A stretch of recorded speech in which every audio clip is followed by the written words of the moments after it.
careers. This program is sponsored by New Aspect Coaching. Welcome to Reigniting You, the show that explores a variety of topics and timely issues for making successful mid to late career transitions with a renewed sense of purpose and fulfillment for the next phase of your career and life, regardless of your age. Now, here's your host, Lisa Downs. Welcome to Reigniting You, the show where we talk about all things career transition for those age 40 plus. I'm your host, Lisa Downs, Seattle-based career and retirement transition coach. So glad to be here with you today. And our producer, Eric. Hey, Eric, what's got you energized and feeling good today? Good afternoon, Lisa. Well, it's another beautiful day. Spring is officially thoroughly sprung here. We're getting more sunshine than not. So, that's pretty energizing. It is. Yeah. It's nice to see our weather change for the better when it happens. So Absolutely. Yeah. And, we continue to make progress towards the end of the pandemic. So, that's got me hopeful too. Yeah. All good stuff for sure. And we've got a great show lined up for today. So it's the second week of the month. That means it's time once again for our Ask Lisa episode. So I'll be answering listeners' career transition questions and share a few tips today. And we'll get started with all of that right after this first break.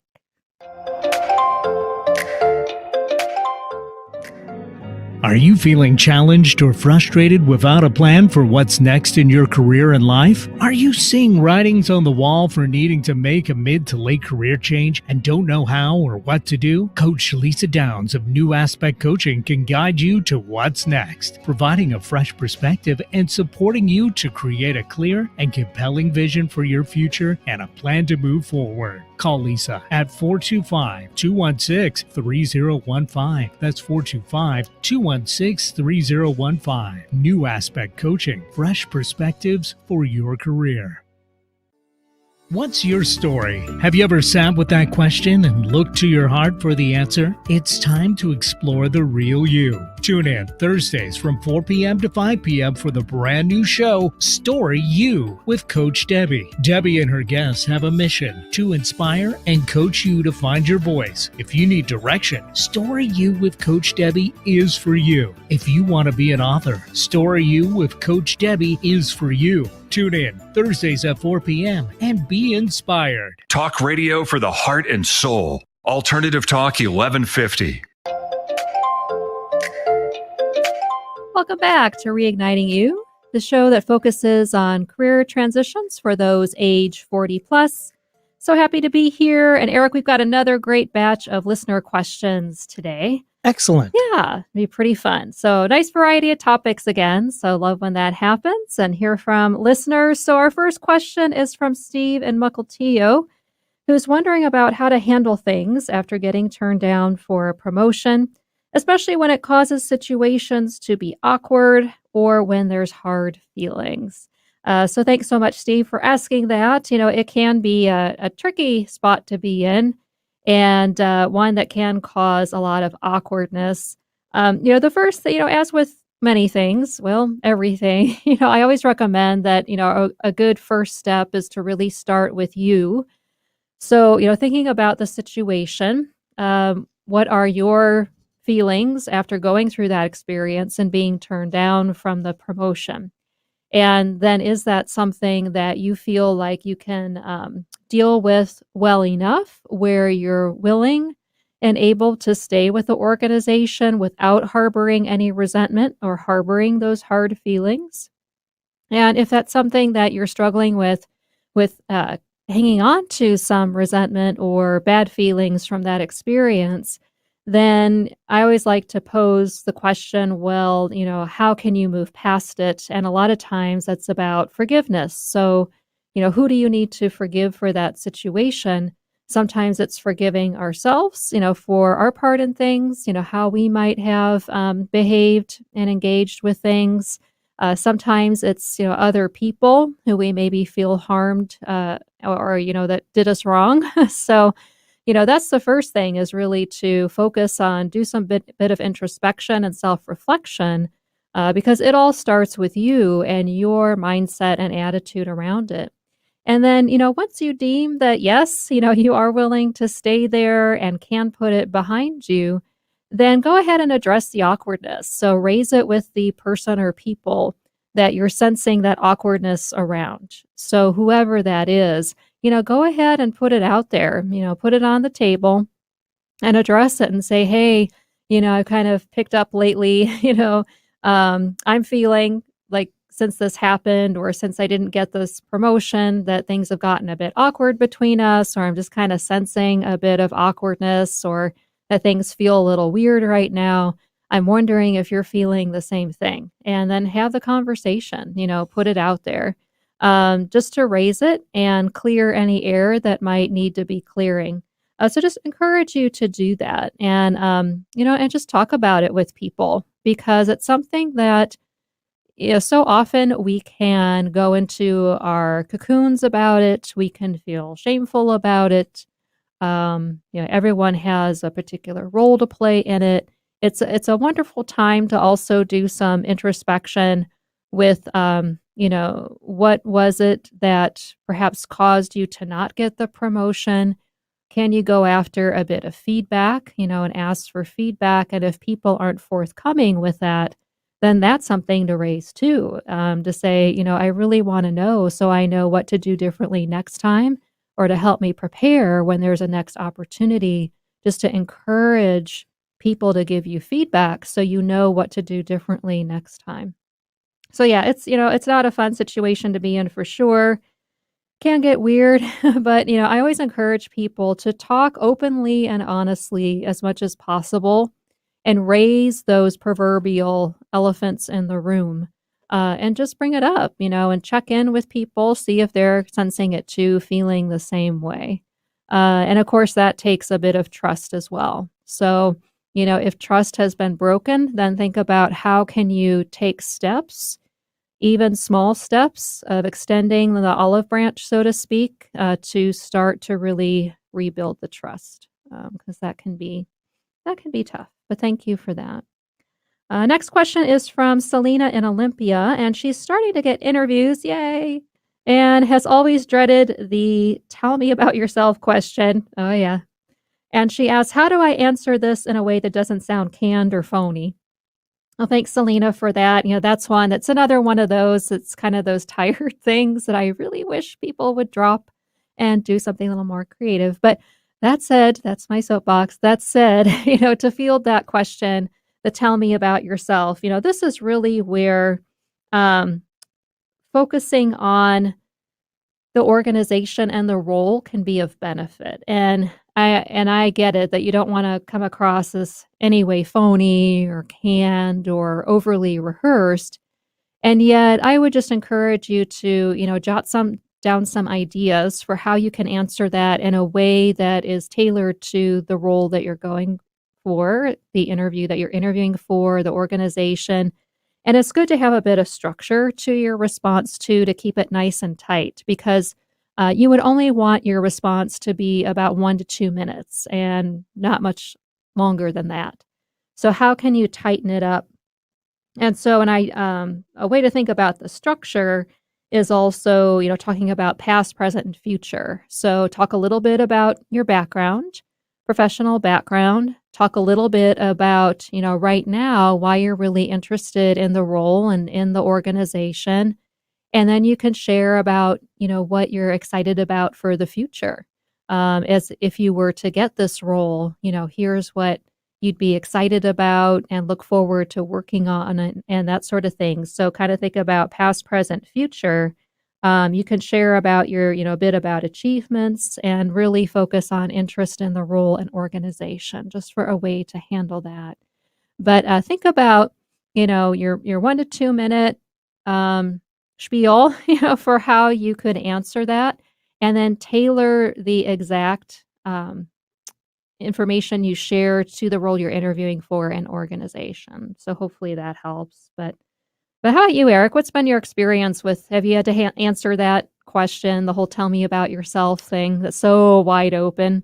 I'm so happy you asked. I was born in California. No, yeah, I'm with you. I hate that question because, again, you realistically in an interview, you've got 2-3 minutes for answering a question, and I think I would respond, and I think I have responded, but it's been a while since I had an interview, so I may be misremembering this, but I asking for a little more guidance in what specifically about me that they were looking for. And the fact that this question continues to live on just goes to show that, people doing the interviews are just people too. They haven't necessarily gotten some, 10-year course on how to ask the best questions. And sometimes people doing interviews are kind of nervous as well, just like the people getting interviewed, for a job. So you got to, have a little bit of patience and cut people slack whenever possible. But I think it's good to ask them to kind of narrow down a little bit on what they're looking for specifically about you, whether it be your work habits or whether it be, what time of day do you work best, that sort of stuff, that then you can answer honestly and be yourself and not feel awkward about the fact that, otherwise you might have included your love of roller skating or something like that, completely unrelated, but just because it's such a wide open question. Yeah, that's great. Yeah, absolutely. Yeah, nothing wrong with asking for a little guidance, as you say. Nothing wrong with that. So, I'd love to tell you a bit more about me. Is there any particular aspect of that you're curious about? Right. Something like that? Yeah, absolutely. Yeah, again, because they're nervous too. I've been part of interview loops on the other side of the table when I've been having to do the interviewing, and it's like a first date. So it's like an awkward first date. Exactly. So both parties are nervous, and it's really they just are trying to get to know you a bit when they're asking that, and it's all about fit. And so not only are they gauging fit in terms of you for the role in the organization and culture, but also it's your opportunity to do the same. And they know that they're in the hot seat too, to show why you should come work for them, because they need to fill the role, and it's about drawing talent to them. And so, so they've got that bit of pressure too. So exactly. Yeah, it's on all of us, really, for sure. Well, thanks for that. All right. So it's already time for our next break. And when we come back, I'll answer some additional listener career transition questions and preview for what's coming up during next week's show.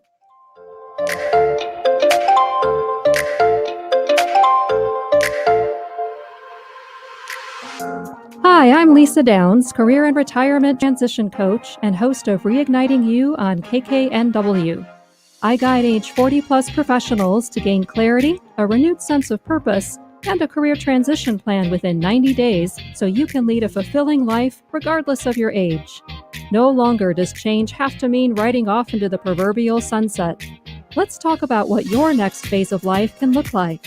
Visit yournewaspect.com or call me at 425-216-3015. That's 425-216-3015.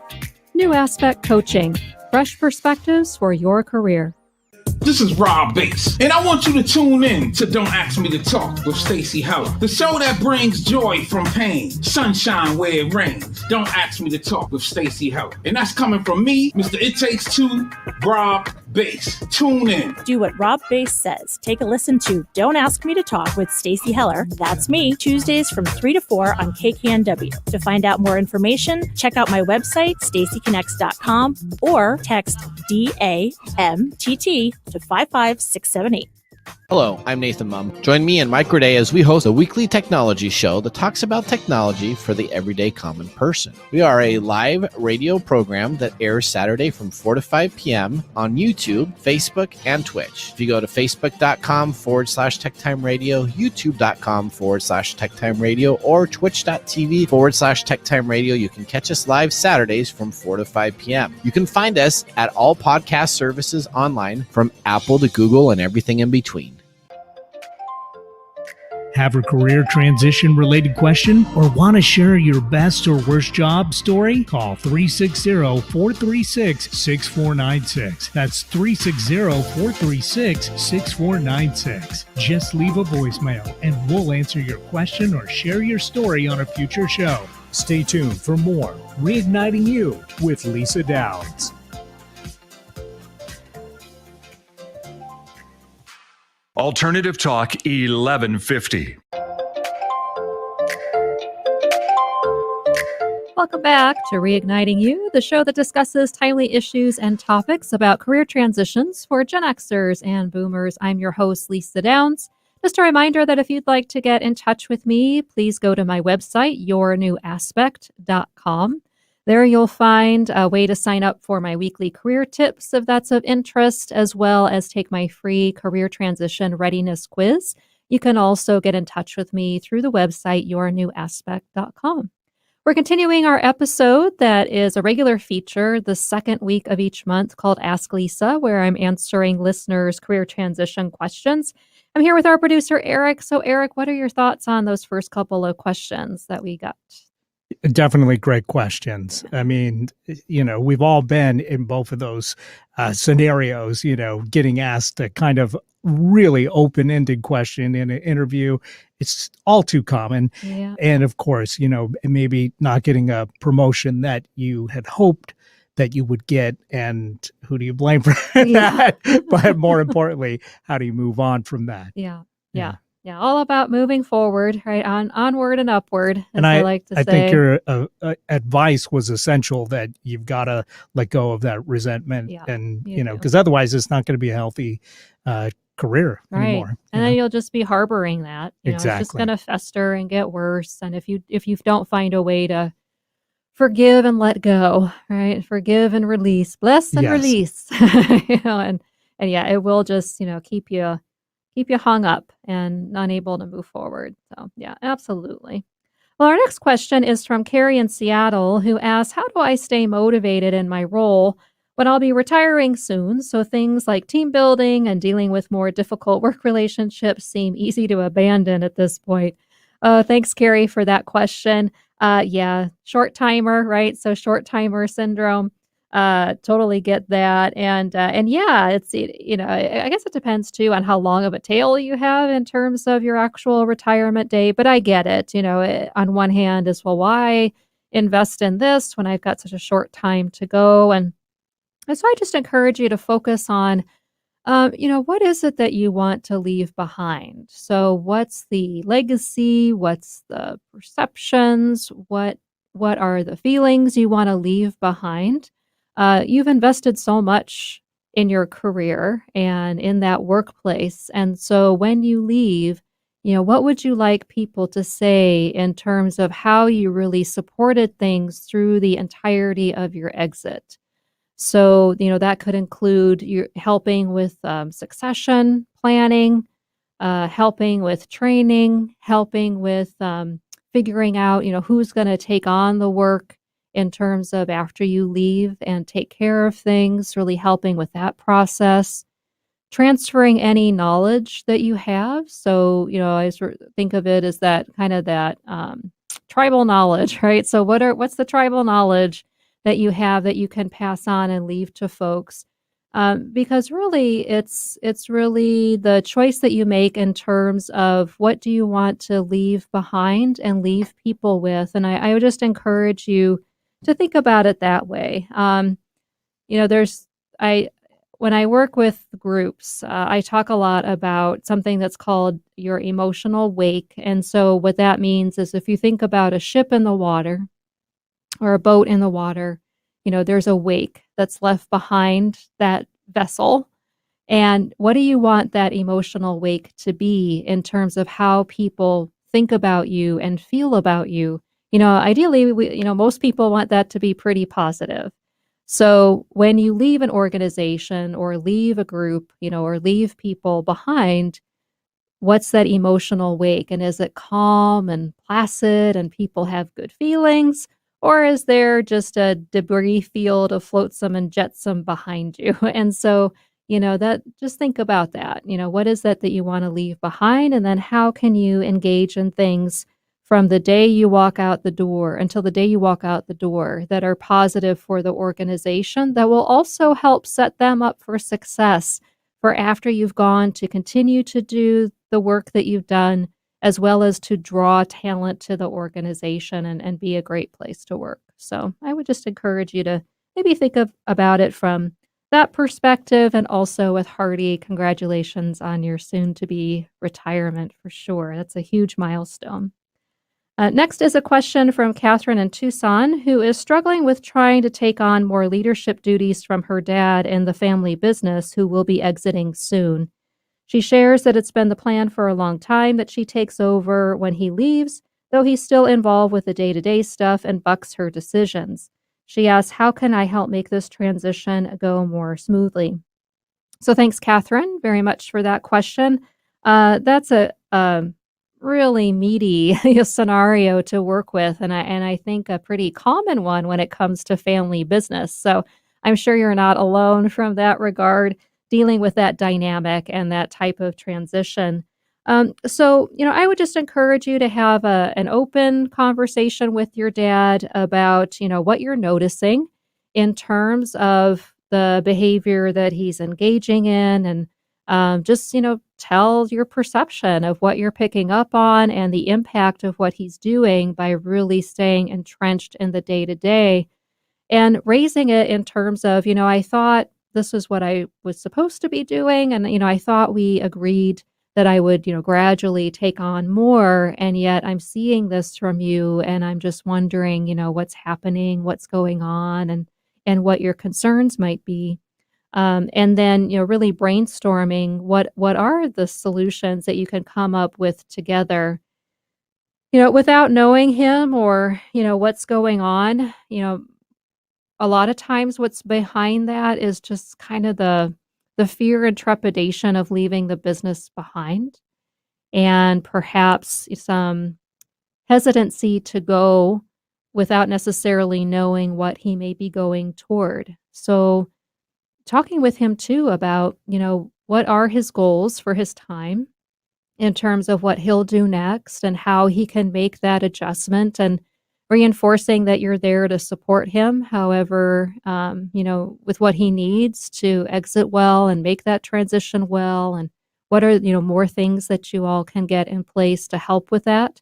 But, I wouldn't be surprised. I don't want to make assumptions, but that said, I wouldn't be surprised if there's some sort of trepidation there about the future, especially if he's been so entrenched day to day for so many years, and the business is like his baby, just like you are.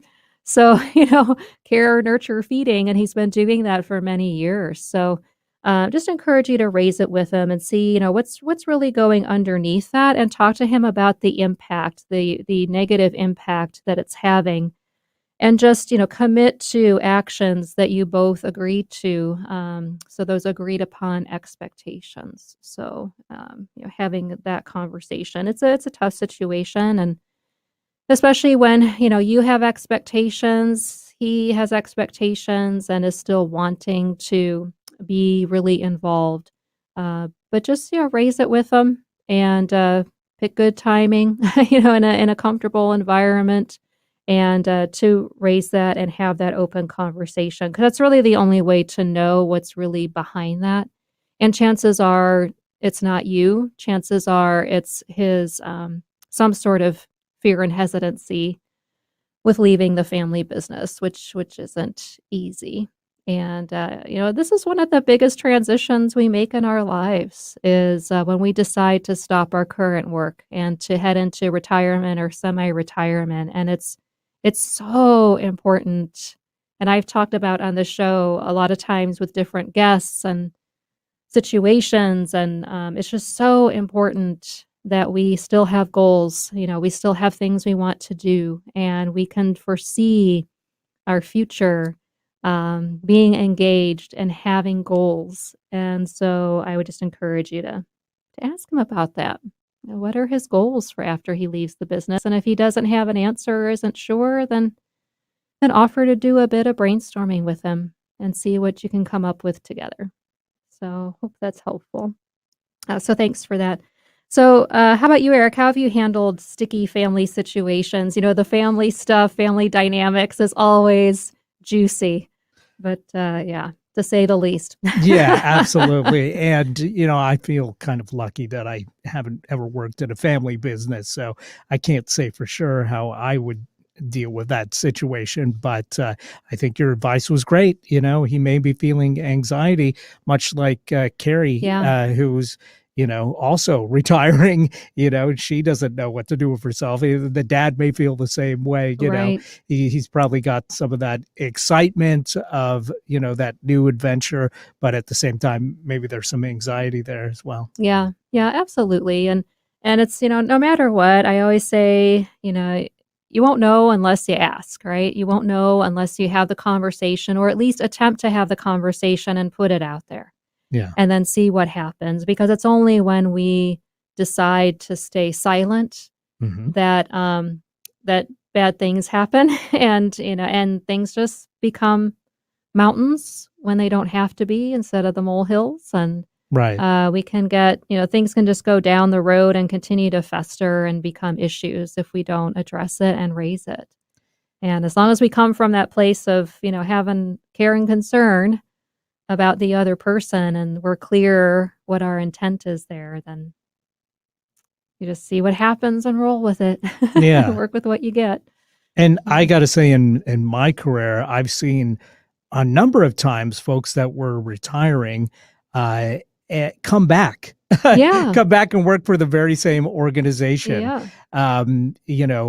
Sometimes a couple times actually. So thinking about how you're, leaving things, I think is important, because you never know what's going to happen in the future. You may be back, Absolutely. even in a temporary basis, Yeah. maybe just to help out, but you want to be able to come back as a hero, not You as, do. someone that burnt their bridges, You do. whether it's a family business or, Anything just else. anything else. Yep. Yeah. Great point. Absolutely. We don't know what's around the next corner. That's right. Yeah. You bet. Yeah. Cool. Thank you. And thanks, Carrie and Catherine, for your questions. Hope it was helpful for everybody. And if you have a career transition question, send an email to me at reignitingyou@gmail.com, or call 360-436-6496 to leave a voicemail for me and share it over audio. That's 360-436-6496. I'll then share it live on the air the second week of June. And it's time for my reignition recommendation, a tip of the week to reignite your career and life, regardless of your age. And my suggestion for you today is to raise what you're perceiving from another colleague. So just as we've talked about here on the show today, raise what you're perceiving with someone that you may be having a disagreement with or conflict with, and ask for their viewpoint to help resolve it. Otherwise, the same behavior will keep popping up like a weed in the garden if you don't get to root cause of what's really going on. And just a reminder that if you'd like to get in touch, just visit yournewaspect.com to take my free career transition readiness quiz, sign up to get my weekly career tips, or just reach out to me. Would love to hear from you. So thanks, Eric, for helping out with the show today. As always, really appreciate it. And join us next Wednesday at 3 o'clock when my guest will be Dan Whedon, a risk management consultant who's going to share his insights for using LinkedIn Learning to help with your career. And thanks for joining us, and we'll talk to you next week on Reigniting You.